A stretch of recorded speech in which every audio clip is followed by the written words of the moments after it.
Buenas tardes a todos, gracias por venir. Mi nombre es Vicente Filaber y el título de esta presentación es Impacto ambiental del vulcanismo del Decán en las asociaciones de suministros planctónicos del mastitis tardío en la localidad de Carmarga, Murcia. He dividido la presentación en dos bloques. En el primero hablaré sobre el tema del vulcanismo del Decán para introducirlo un poco, su problemática con la relación en la extinción que hubo a finales del Cretácico en torno al límite APC. Introduciré también una serie de dataciones que han propuesto dos equipos principales y las interpretaciones que ellos mismos proponen. Por último, acabaré con una síntesis para hacer como un breve resumen de lo que he ido explicando. En el segundo bloque voy a pasar a hablar del trabajo que propiamente hemos hecho nosotros como equipo en la localidad de Caravaca. Una breve metodología, aunque en parte ya lo ha explicado mi compañero Nacho, los objetivos que buscamos, los resultados obtenidos y en base a estos resultados qué conclusiones sacamos. Lo primero de todo, introducir qué es el vulcanismo del Decán. El vulcanismo del Decán como es un LIC o una gran provincia ígnea, aunque también se puede conocer como Continental Flood Basin, y no es el único que hay a lo largo distribuido por todo el planeta. Como vemos, los puntos rojos, todas las rojas coincidirían con otros sitios de distintas edades. Ponen de ejemplo dos LICs, que serían la Siberian Traps y los basaltos de Demisiense, que estos dos ejemplos están relacionados con grandes extinciones. En esta gráfica lo que explico, lo que se representa, es el porcentaje de géneros extinguidos. Vemos que al final del Pérmico medio y en el límite Pérmico-Triásico, estos dos vulcanismos produjeron extinciones muy importantes. No obstante, que haya estos vulcanismos tan importantes no están asociados siempre a extinciones, como serían con estos dos ejemplos, que sería el LIC de Ontonjaba y el LIC del Caribe Colombia, no recuerdo que sea. Estos dos estarían emplazados a principio del Cretácico y, como vemos aquí en las flechitas, la extinción que produjeron de los distintos géneros fue muy baja, a pesar de que su volumen es mucho mayor que el de estos dos. Por tanto, un gran LIC no tiene que tener asociado una extinción, pero bueno, lo que vamos a evaluar en esta presentación es el vulcanismo del Decán o las Deccan Traps. Como muchos de ustedes sabrán, las trampas del Decán se han venido relacionando con la extinción que hubo a finales del límite, a finales del Cretácico, con mayor o menor fortuna. Esto se iba explicando desde hace por lo menos 30 años. Bueno, como me voy a referir a algunos sectores, he decidido introducir un pequeño resumen de la geografía de las trampas del Decán. Aquí en el microcontinente de la India podemos determinar que tenemos en el margen oeste lo que se conoce como las Western Ghats, que irían más o menos de norte a sur de la India, y en esta posición tendríamos las Eastern Ghats, que serían un poquito más cortas. Bien, esto es más que nada porque, como me voy a referir a ellos, pues para saber dónde están ubicados. En la actualidad, el vulcanismo del Decán y las Deccan Traps tienen esta extensión, que es aproximadamente de 500.000 kilómetros cuadrados. A su vez, estos afloramientos se dividen en 4 provincias principales, que serían la provincia de Saragustra, la meseta de Malva, el lóbulo de Manda y lo que sería la provincia principal, que sería donde se han realizado la mayoría de los estudios en los comentarios. Bien, como hemos dicho, esta sería la parte de las Western Ghats, que es donde se han centrado los estudios de los equipos investigadores que están trabajando en el mismo tiempo. Vale. No me quiero olvidar de añadir este pequeño círculo rojo, vendría a representar las Rajamundi Traps, que estarían relacionadas en su génesis con las Deccan Traps. Estas coladas, en el momento que se emitieron, se encajaron a través de paleovalles y llegarían hasta esta zona del sureste de la India. Vale, pues ¿por qué estoy hablando del vulcanismo del Decán como en los últimos años, ya hace por lo menos 10 años aproximadamente, se venía diciendo que la teoría impactista era la que podía explicar de una manera más eficaz la extinción que hubo al final del Cretácico. No obstante, el vulcanismo del Decán ha vuelto a primera línea de debate, y esto es debido a la mejora de las dataciones radiométricas.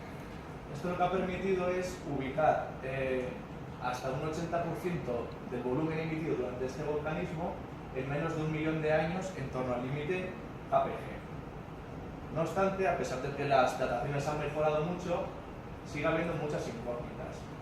Lo que voy a explicar más adelante se refieren a dos teorías principales.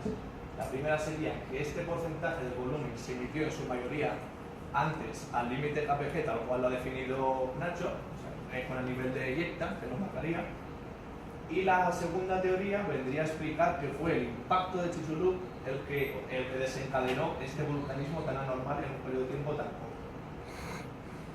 Entonces, como me voy a estar refiriendo con algunos nombres, decir que el volumen que he dicho, que es un 80% emitido en este intervalo de tiempo tan corto, se conoce como la fase 2 del decano, la fase principal. A su vez está dividido en 3 subgrupos.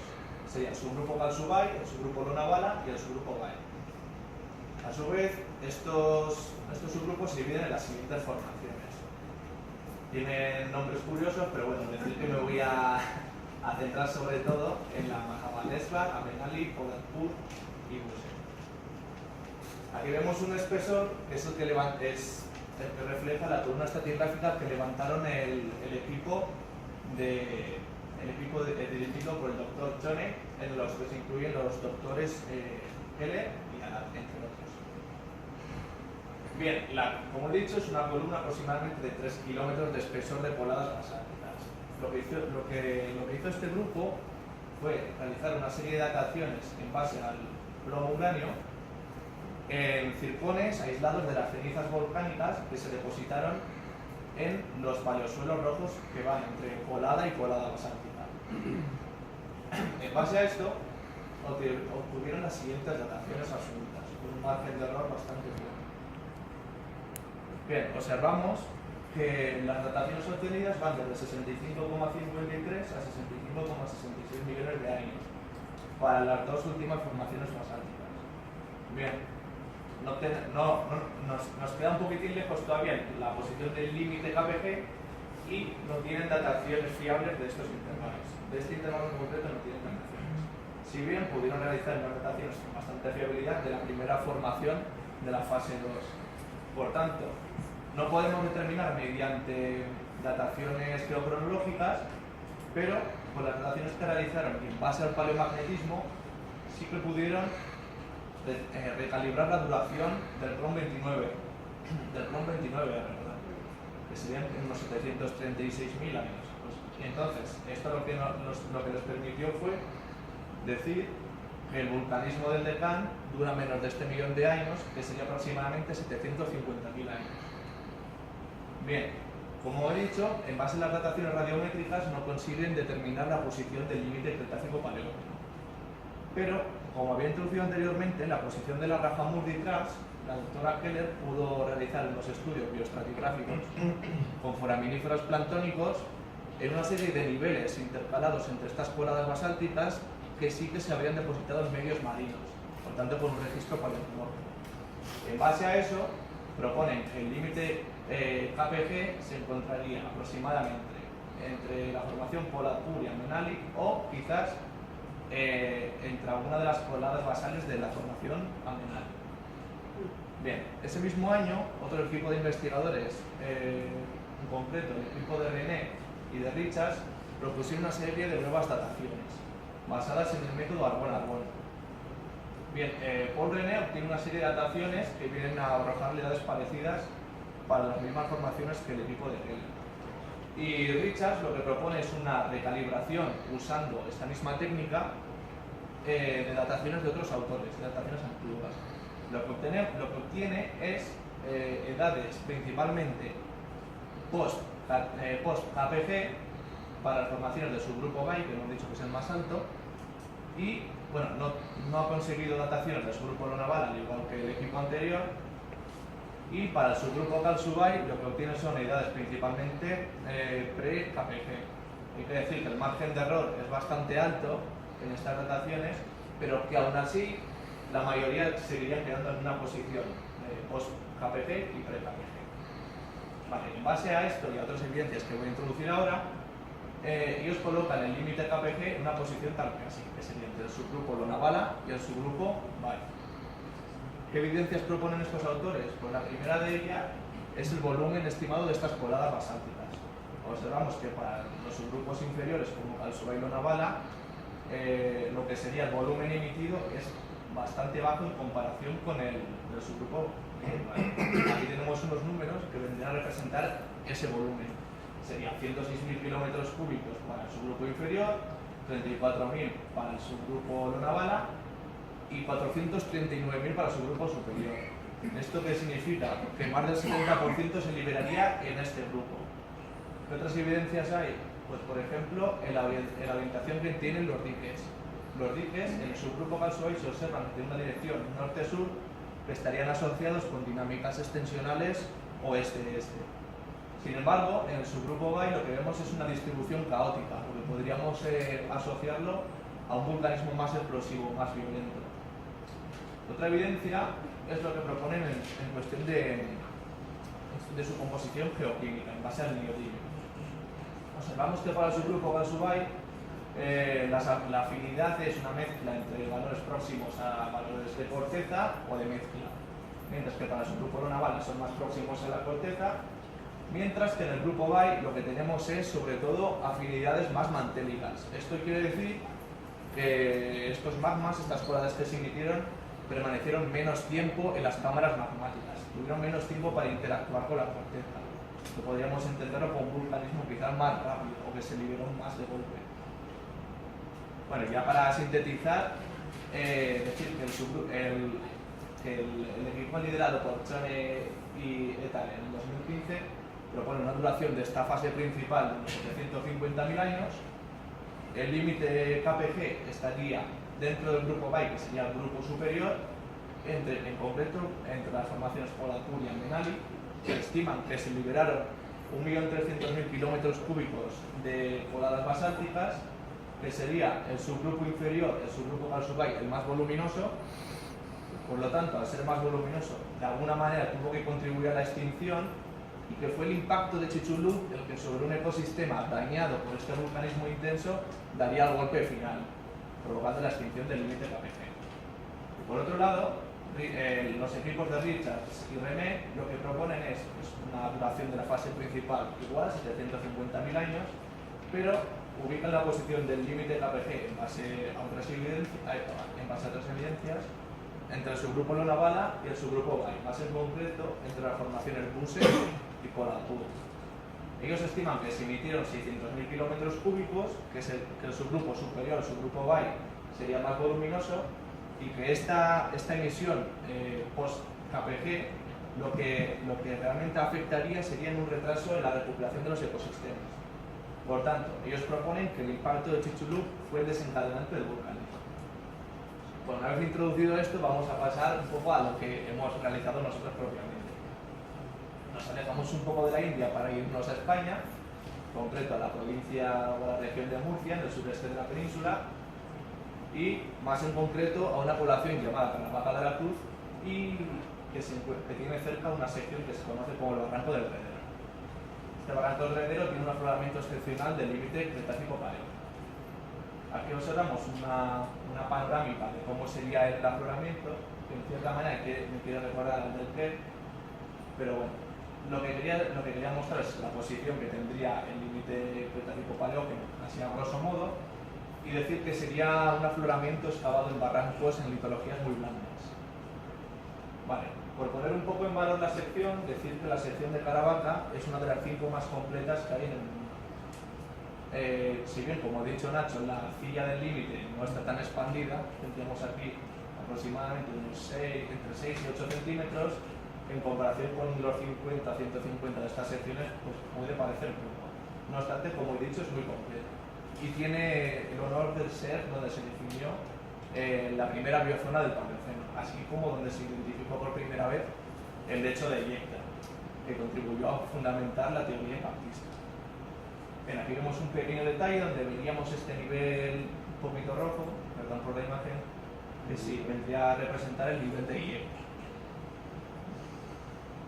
Vale, en concreto, decir que esta sección se caracteriza por ser una sucesión continua de margas semipelágicas con intercalaciones de de margas un poco más calcáreas, un poquitín más duras, que justo en la base de la sección estudiada, aquí tendríamos un paquete de calizas margosas, o sea, la base de la sección sería la zona donde las litologías serían más duras. Y aquí tenemos un detalle de esa misma base para ilustrar el tipo de muestreo que hemos realizado. Hemos realizado un muestreo micropaleontológico sobre el cual realizaremos análisis geoquímicos, que todavía estamos esperando los resultados, y que como veis el intervalo de separación no es más de 25 o 30 centímetros, que conforme nos acercamos al límite KT lo vamos acercando para tener un mejor control. Bien, ¿qué objetivos tenemos de este trabajo? ¿Qué esperamos? Pues lo primero de todo, realizar un estudio bioestratigráfico, después utilizar por primera vez en esta sección el índice de fragmentación y por último realizar un análisis de la biodiversidad. Bien, como he introducido Nacho, nos vamos a mover las últimas dos biozonas de Maastrichtiense, que serían las biozonas de Plumeritas hankerinoides y de Pseudobemelina ariaensis, que a lo largo de los 18 metros de la sección estudiada nos dan una edad de más o menos 400.000 años por debajo del límite KT. Y un poquitín más en detalle, determinar que hemos encontrado el taxón Plumeritas hankerinoides a 6,3 metros por debajo del límite. Es un taxón bien calibrado, que la duración de este taxón está bien calibrada, que sería tener una duración de unos 120.000 años. Por tanto, en base a eso podemos ponerle una edad bastante certera a este punto, y que los 11,7 metros restantes corresponderían a la biozona de Pseudobemelina ariaensis, la cual solo se ha conservado la parte alta, porque debajo de estos 18 metros tenemos un cubierto. Bien, en base a esta duración, en base a la duración de esta especie, y se ha calculado la tasa de sedimentación media, lo que nos ha dado una tasa de sedimentación de 5,25 centímetros cada 1000 años, con lo que hemos podido datar la base de la sección de una manera relativa en 66,40 millones de años. Bien, entonces tenemos la parte del CROM 29R, de la parte cretácica en concreto, y sabemos, mediante lo que hemos dicho anteriormente, según las dataciones radiométricas, que el vulcanismo del Delcán se inició en este intervalo. Por lo tanto, si hay alguna señal de este vulcanismo, tendríamos que poder identificarla en este trozo de sección. Por lo menos se ocurrió en la parte cretácica. Como bien sabrán, foraminíferos planctónicos son un grupo de organismos muy sensibles a estas perturbaciones ambientales. Por tanto, un vulcanismo de la magnitud que se estima para el vulcanismo del Deccan tendría que dejar algún tipo de impronta en estos organismos. Para ello, nos hemos servido de una herramienta que definió Berger en la década de los 70-80, que es el índice de fragmentación de foraminíferos planctónicos. ¿En qué se basa esto? Se basa en que la acidificación superficial de las aguas impide a los foraminíferos planctónicos construir de una manera eficiente sus conchas, lo que al morir le hace que estas conchas tengan una facilidad adicional para fragmentarse. En base a esto, proponen una fórmula muy sencilla, que vendría a ser el índice de fragmentación es el número de fragmentos por 100 partido de fragmentos más las conchas. ¿Qué tiene positivo esta fórmula? Pues a favor lo que tiene es esta serie de características. Es un mejor marcador que el porcentaje en peso de carbonato cálcico, mejor marcador que el porcentaje en peso de la fracción gruesa, que es independiente además de la productividad de foraminíferos planctónicos y monoplancton calcáreo, y que es independiente del cambio en el aporte de termina. Claro, que también tiene alguna contra. En contra, tenemos que para profundidades someras este índice no se puede aplicar. Esto es en concreto por los flujos de materia orgánica que se producen en este tipo de profundidades y por la acción de corrientes locales que podrían distorsionar la señal. Y otro de los más importantes es el factor subjetivo a la hora de construir este índice. Esto lo que ha llevado es que a distintos autores, como por ejemplo Lee Shackleton en el 92 o Funeca más recientemente en 2016, que propongan una serie de correcciones o matizaciones del índice. Lo que proponen es que el número de fragmentos, Lee Shackleton lo limite para 8 y Funeca para 6. Esto lo hace para que la relación se vuelva más lineal y no sobredimensionar la influencia de los fragmentos en el índice. Bueno, como hemos dicho, es algo muy subjetivo. En este caso, la subjetividad viene de decir que es un fragmento. En este caso, como podemos observar, distintos ejemplos de fragmentación en foraminíferos. Hay algunos autores que consideran todo como un mismo tipo de fragmento, pero no es lo habitual. De manera general, lo que se suele decir es que cuando se ha conservado menos del 2/3 de la concha, tenemos un fragmento. Cuando se conserva más de 2/3 de la concha, pues no lo tenemos. En nuestro caso, hemos querido hilar un poco más fino y hemos propuesto como una subdivisión de los fragmentos, en torno a que se conserva aproximadamente 1/5 y 1/2, que los hemos pasado a denominar como fragmentos tipo 2, fragmentos tipo 1, ejemplares semicompletos. Bien, la metodología realizada ha sido la siguiente. Sobre una muestra cuarteada seleccionamos, recolectamos precisamente todos los restos que tengamos de foraminíferos, incluidos fragmentos y demás, hasta llegar a un total de 500 aproximadamente entre foraminíferos completos, sin ningún tipo de evidencia de fragmentación, y organismos y foraminíferos semicompletos, con pequeñas evidencias de fragmentación. Tras esto, los fragmentos tipo 1 que hemos recogido para aplicar el índice los dividimos por 2, y los de fragmentos tipo 2 los dividimos por 5, como hemos dicho, para no sobredimensionar la influencia de cada fragmento en el índice, porque hay que tener en cuenta que un foraminífero puede producir distintos números de fragmentos. Bien, la fórmula que nos quedaría sería esta que vemos aquí. Y bueno, y aquí lo que vamos a representar es las tendencias que hemos observado en este índice. En verde sería lo que hemos propuesto para este caso, y en el resto de colores pues nos quedan Metcalf, Lee Shackleton y Berger, que sería el clásico. Observamos que los valores absolutos son muy distintos.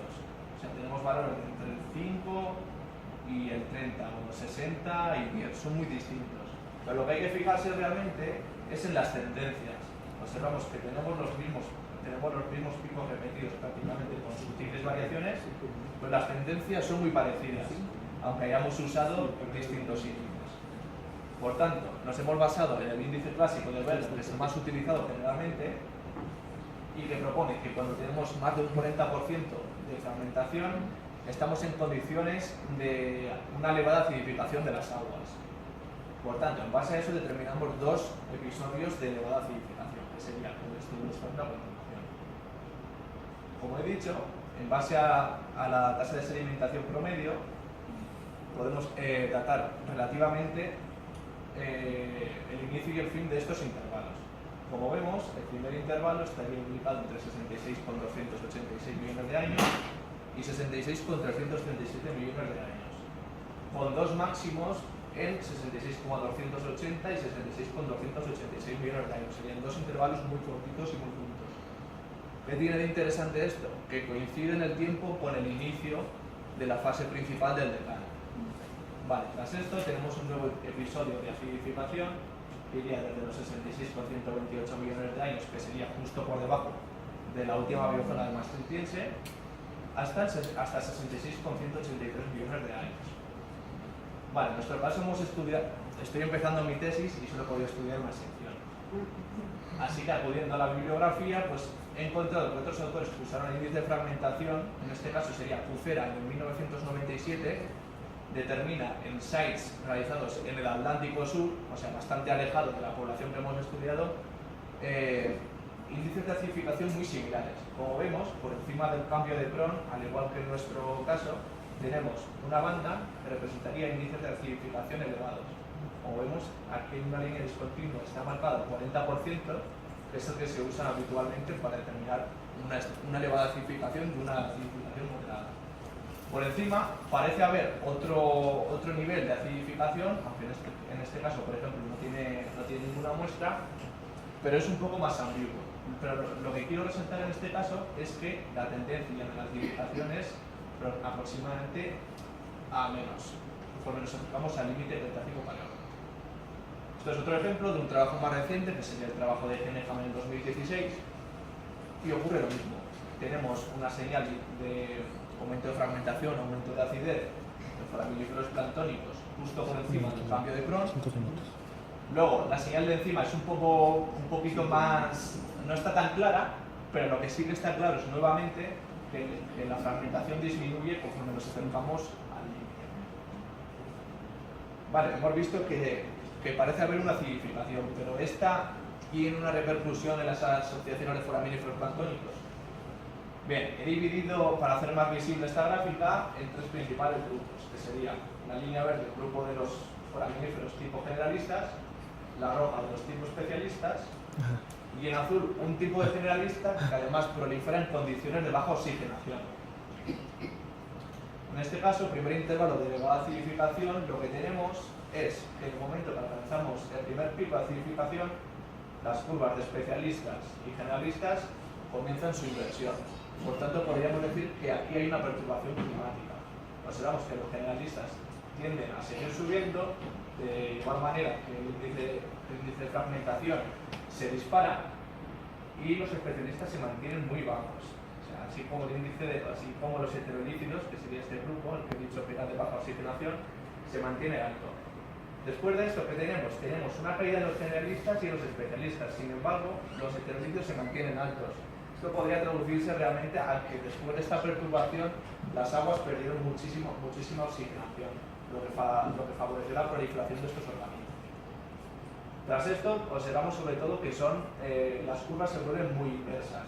Tenemos picos de especialistas con caídas de estos organismos generalistas y con el otro tipo de generalistas también. Y esto se va manteniendo en el resto de la sección. Como vemos, lo que es curioso es que tenemos los especialistas que caen muy rápidamente, ¿no? Aunque el índice de fragmentación, que se consideraría como un aumento del estrés por culpa de la acidificación, se mantiene en valores bajos. Esto lo interpreto como que el nicho quedó vacío, se ocupó rápidamente, lo que pasa es que no se daban las condiciones necesarias para que esto pudiera perdurar y por eso tenemos estos cizalleos. Bien, en el segundo intervalo de acidificación observamos un patrón muy similar. Se dispara los generalistas tipo heterohelis, caen los especialistas y así se mantienen las curvas inversas. Lo curioso es que tras este episodio de acidificación y de estrés ambiental, lo que ocurre es que las curvas empiezan a amortiguarse. Vemos que las curvas ya no se hacen inversas, sino que se hacen paralelas. Esto lo podemos entender como una recuperación del ecosistema, del nicho, por lo tanto se estarían reorganizando de alguna manera las especies, lo que se traduciría en una estabilidad ambiental. Por lo tanto, lo que podemos extraer de aquí es que en la última parte, en los últimos 120.000 años, que aproximadamente coincidiría con la biosfera que he dicho anteriormente, plumerica, sería una situación de recuperación de la estabilidad ambiental previas al límite Cretácico-Paleógeno. Y como conclusiones, por decir que se han estudiado los últimos 400.000 años del Maastrichtiense, que se han identificado dos intervalos con una fuerte acidificación, coincidiendo con el inicio de la fase del Deccan, y el otro habría que seguir estudiando para poder certificarlo. Existe una coincidencia temporal con el vulcanismo del Deccan. Existe además una respuesta biológica en base a este estrés ambiental provocado por la acidificación del vulcanismo, que acaba con una recuperación y estabilidad en las asociaciones de foraminíferos planctónicos. Por último, decir que no se han detectado extinciones mayores previas al límite del KPG, en concreto no se ha detectado ninguna extinción, y por tanto sí que podríamos decir que hubo una actividad del vulcanismo, como han demostrado los autores, pero que la intensidad de este vulcanismo fue insuficiente para provocar extinciones o un deterioro constante del medio ambiente en organismos tan sensibles como los foraminíferos. Y bueno, eso es todo. Muchas gracias. ¿Piensas detectar estos cambios de la acidificación con el blanco? Pero durante mi tesis me voy a centrar únicamente en foraminíferos planctónicos. Vale. Lo que sí que te puedo decir que como estoy empezando se lo he podido estudiar hasta el límite KPG. A continuación pasaré el límite y veré si hay una respuesta por encima de él. Y si, para decirlo de una forma, quizás para complementar este estudio, has pensado hacer isótopos de boro para determinar el cambio de pH. Estamos, como he dicho en la presentación, estamos pendientes de obtener información de isótopos de oxígeno y de carbono, que eso nos podría dar información al respecto, al igual que de la temperatura.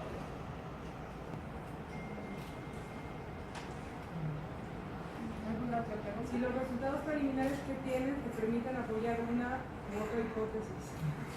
Según los resultados que he obtenido, apoyarían más la hipótesis de que el impacto fue el que desencadenó el vulcanismo. Porque si bien está documentado que el vulcanismo existía, pero este vulcanismo no fue lo suficientemente importante como para contribuir a la extinción antes del impacto. Una pregunta, ¿tú ves algo más en la concha, en la testa, para poder sustentar que es por acidificación a fragmentación? O sea, ¿cómo desligar lo que pueda ser un proceso diagenético o que pueda ser algún proceso sedimentológico, no sé? Sí, lo que tenemos en este caso son unas margas muy blanditas y la preservación de los foraminíferos nos indica que las conchas no presentan una elevada diagénesis. Entonces podemos decir que las conchas se han conservado bastante bien.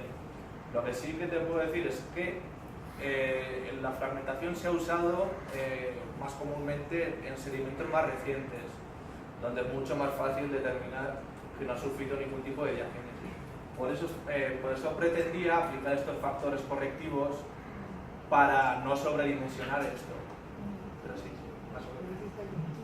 Justo con respecto a la fragmentación, también hubo eventos de tsunamis al momento del impacto. Entonces, ¿cómo puedes diferenciar la fragmentación debido pues a estos movimientos tan grandes? Estos movimientos tan grandes se producirían sobre todo en profundidades someras. Un tsunami, cuando rompe, es en la línea de costa. Por eso he comentado en la presentación que en profundidades someras este índice pierde la validez. Entonces, en nuestro caso sabemos que la proporción de planctónicos bentónicos nos encontraríamos a unos 1000 metros de profundidad cuando se depositaron.